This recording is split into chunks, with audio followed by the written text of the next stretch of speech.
Thanks, Aaron, and thanks, Treasurer, for your time. Apologies for the delay. Why don't we start with the medical concerns raised there by the AMA, suggesting that some patients may forego services for pathology and imaging as a result of the removal of these incentives for bulk billing. Well, I don't accept that analysis for this simple reason. What was occurring with these bulk billing incentives, and let's remember, they're paid to the companies, and these are pathology and diagnostic companies, some of which have turnovers up to about $4 billion a year. Those payments, those subsidies are paid to those companies to support increases in bulk billing. But what we found was it wasn't increasing the rate of bulk billing other than the natural rate of growth. So we were shelling out hundreds and hundreds and hundreds of millions of dollars every year in what were effectively corporate subsidies to support bulk billing increases that weren't being achieved by those subsidies. And so what we do in a budget and in a budget update is look at the programs, look at where the spending is being effective, and where we think spending can be more effective in other places, then we set those priorities and we make those changes. So I don't think it's helpful for this decision to be cast in the sorts of terms which have been presented by some in the debate. I mean, let's look at the evidence, and the evidence is that the corporate subsidy that was being provided in the bulk billing incentive was not leading to an increase in bulk billing other than would have otherwise occurred. So why should the taxpayer shell out more in those corporate subsidies? But surely if the costs for x-rays and blood tests and the like go up, there's going to be some patients that, will not take up those services. So you may not have been seeing an increase, but will there be a decrease in people bulk billing as a result of these changes?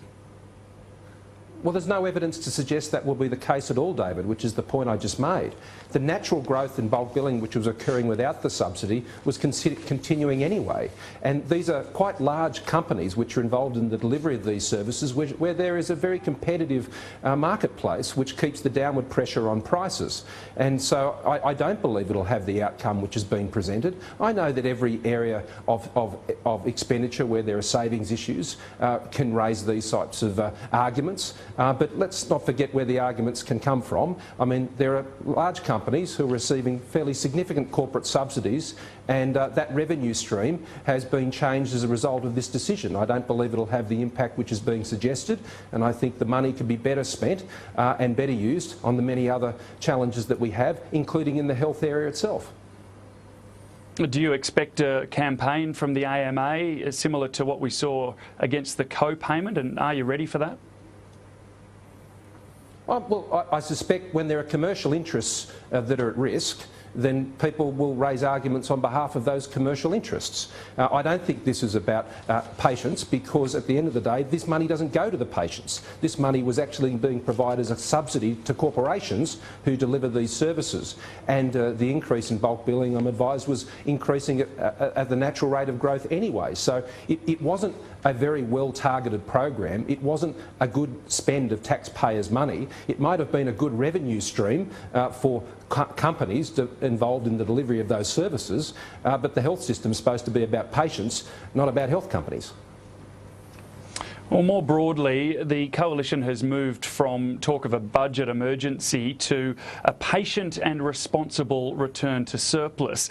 It seems that you've now arrived at a position that's eerily similar to that Wayne Swan prosecuted when he was Treasurer. That is, that you don't do too much too quickly that could put the economy and jobs in particular at risk. Well, I don't think there's any comparison between what we're doing and what Wayne Swan did. I mean, under Wayne Swan, he kept jacking up spending and he didn't exercise the restraint that this government is exercising. And we're seeing the budget deficit come down each year. It'll be lower this year than last year, and it was lower the year before. And it'll continue to contract over the next 4 years, and it'll get to 0.7% of GDP. I mean, the cumulative deficits over this budget and forward estimates are lower than what they've been in previous years, and that shows a path back to budget balance. I mean, there is a credible path back to budget balance. We are on that path. We are making those gains every year. We are not spending more than we're saving, and that was demonstrated in this budget update itself, where there was just over $10 billion in spending measures and over $10 billion in savings and other measures to compensate for that. We don't spend more than what we save. But aren't you facing the same problems that Labor did, that areas outside of your control, for example iron ore, are impacting on the budget in such a way that, yes, you say that there is a pathway to surplus, but all the evidence suggests that, well, you know, we can't even predict 6 months in advance with any real accuracy. The budget update yesterday shows that. How can we believe what you're saying when it comes to, you know, a path back to surplus sometime well after the forward estimates? Well, the new Prime Minister and I, as a new Treasurer, we've taken a very sober look at the economic forecasts and projections, and some significant changes have been made from what was being done previously. And the economic parameters, the changes in the iron ore price, the change to the growth forecasts and projections, they are the things that have impacted on this most recent statement. I mean, that is the reason the numbers have changed, and that is because of those factors that are well beyond the control of the government. The difference between us and Labor, though, is we remain absolutely committed to the job of controlling expenditure. I mean, that's what Labor didn't do. That's why we're currently in the mess we are in now. And even in areas like multinational taxation, where they say they support it, they actually voted against it in the last week of the Parliament. We introduced the multinational anti-avoidance legislation into the Parliament, and they voted against it. Yet they claim to be interested in going after multinationals with taxation. Now, we introduced legislation into the Parliament. They sought to frustrate its passage. We succeeded with the support of the Greens, and we now have real multinational tax anti-avoidance laws in this country, and we're in 80 companies now embedded to ensure that those companies pay the tax which they need to pay. You've made it clear that you don't want to chase lost revenue down the rabbit hole, if you like, but will the government be putting in place any additional savings measures in order to try to get back to surplus sooner? You've always got to keep downward pressure on spending, and we do that in every budget update, and we'll continue to do it in the next budget as well. We need to continue to control expenditure. If you don't control expenditure, then the situation, which is already a significant challenge, becomes far worse. And that's the difference between us and Labor. I mean, Labor are not putting up any alternative savings. More than $50 billion of measures that they need to come up with to even just draw level with where the government is right now. They only talk about raising taxes, not about new savings measures. So we remain very committed to the issue of expenditure for this reason, because you talked about revenue. Next year, revenue as a percentage of GDP, on the statement I released yesterday, will be consistent with the long-run average. But expenditure will still be higher, and that demonstrates that we continue to need to do the job on spending, but you need to do it in a patient and methodical way, because we are seeing an emerging momentum in the economy, and we don't want to put that at risk. So we will keep the reins on expenditure, but we'll keep our focus on growth and jobs.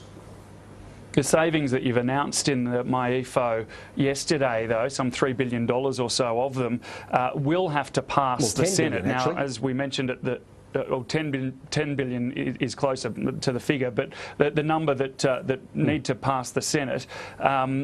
We've seen a strong reaction today from the AMA, other groups, aged care, and indeed some senators as well. How confident are you that these savings measures will pass the upper house? Well, of the 100 billion and more measures that we've put forward over the last 2.5 years, almost 90% of those have actually passed and been implemented. And we will continue to go forward seeking to have as much taken through the Parliament as possible. But my message is simply this. If other parties have better savings, different savings, that can replace those we've put forward, we'll put them on the table. One option that is not available to us as a responsible government is simply just to not do the savings. I mean, that would be irresponsible. So if people want to talk about how we can save money better, well, by all means, put that on the table. But if their only answer is to keep jacking up taxes, then that is something that would very much threaten the growth in the economy, and that's what would threaten people's jobs. Increasing taxes at a time like this can put a real handbrake on the economy, and that's why in the broader tax debate, it's not about higher taxes, it's about better taxes, growth-friendly tax mix, and being able to deliver particularly on income tax and company tax, which are very high by global standards and are really holding people back in terms of them working, saving and investing. Because I think there are some $13 billion worth of savings announced previously, before yesterday, that are still held up in the Senate. If you have trouble with these additional... David, but yeah. Just over 13, okay. You know, if you have trouble with these additional savings, if the Senate proves to be obstructionist, you know, is that not cause for you to, you know, take this to the people? If the Senate's not going to help out, do we need to go to an election any earlier than a year's time? Well, that's a matter for the Prime Minister, but our position on savings is clear. It's all there. You can see it. It's in my EFO, it's in the various budgets that have been put forward, the measures that are before the Parliament. People know where we stand on savings, and they know we have a strong commitment to controlling expenditure. The alternative is either just higher and higher taxes, or further allowing the budget position to deteriorate more than we're currently confronted with because of the economic global circumstances we're confronted with. I mean, we can't do anything about the iron ore price, and we can't do anything about volatility in global markets and all of those things, but we can do something about our level of spending. We think we've taken a very responsible approach to the spending challenges in this statement. This is not a budget, it's just an update, and so we've ensured the additional expending. So on things like taking the extra 12,000 Syrian refugees, I mean, that has to be paid for. It's $900 million. The $1.1 billion in additional roads funding, that was the cost of the deal on getting things through the Senate, that has to be paid for. The reversal of the bank deposits tax, which Labor had introduced. I mean, that's around $1.5 billion. That has to be paid for. The $1.1 billion innovation statement, which is going to unleash entrepreneurialism in this country and drive jobs. That has to be paid for. And in this statement, we paid for it with savings. Now, Labor Party doesn't want to pay for anything, but they want to spend on everything, and they want to raise taxes to enable them to do that, to chase higher and higher levels of spending. That's how we got into this problem under them in the first place. Treasurer, I assume you've seen the front page of the Daily Telegraph this morning. You look like you're in pretty good shape there. What do you make of that? You've been working out? Chris Dorn is already making his mark on the Telegraph. He's got a great sense of humour. I'm sure that'll get quite a run down at Cronulla Beach when people sort of compare the real to the fabricated, and it sadly is a very poor comparison. Treasurer Scott Morrison, appreciate your time for that. Thanks very much. Thanks a lot.